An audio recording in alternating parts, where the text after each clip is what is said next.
पटना बा। भौजी सारा मेहरारू देखा था नहीं आजकल पति के परमेश्वर कहले सन आ तू कह तर पतिया नतिया पटना बा नतिया कह तर वही पति से देवारा ढोरी चटना बा।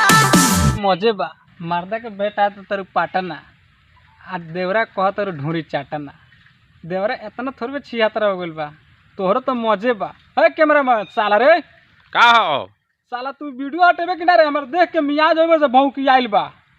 का करबे ऐसा ऐसा गने गा देता रसन दिमाग तो साफ हरिया के पियरा जाता। रे साला मियाज के पियर आला रे अब वही में जगह झड़ के झड़खंडी हो जाला। भौजियों को जब देवरा से चूहा भातार के का कहलू भौजी चूहा भातार के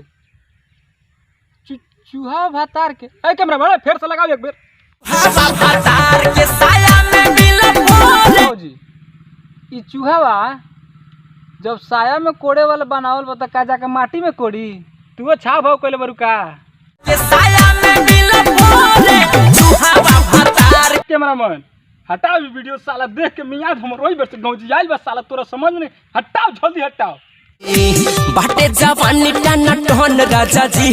कैमरामैन हाँ का कहलक ये रही ई कहत ये जवानी टन टन टनटना टनटना गइल बा।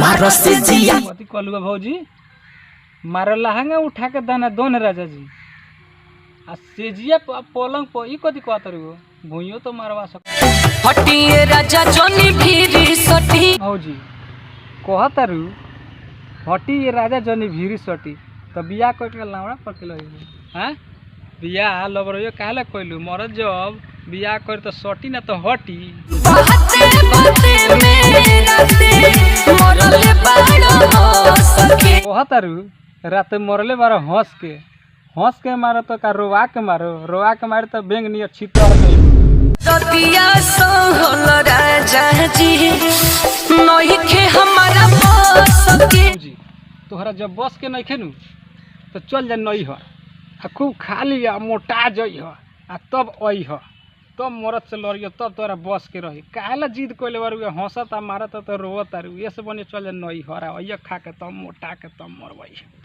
हाय हेलो दोस्तों मैं चंदन चंपारण और ये मुन्ना दीवाना जी हैं और रोस्ट वीडियो पे हम लोग कुछ बोलने जा रहे हैं आज सुन लीजिए। हेलो दोस्तों मैं मुन्ना दीवाना आप सबका छोटा भाई। तो देखिए हम आज से रोस्ट वीडियो बनाना चालू कर दिया हूँ तो आप लोग को अच्छा लगे तो इस वीडियो को ज़्यादा शेयर कीजिए और ज़्यादा ज़्यादा प्यार दुलार दीजिए। तो मैं यही कहना चाहता हूँ कि रोस्ट वीडियो आप लोगों को अच्छा लगे तो इस वीडियो को ज़्यादा शेयर करिए और कोई दिक्कत की बात नहीं है। हम लोग कॉमेडी किए हैं आप लोग हंसने हंसाने के लिए मनोरंजन के लिए। ठीक है थैंक्स धन्यवाद फिर मिलते हैं अगला वीडियो में।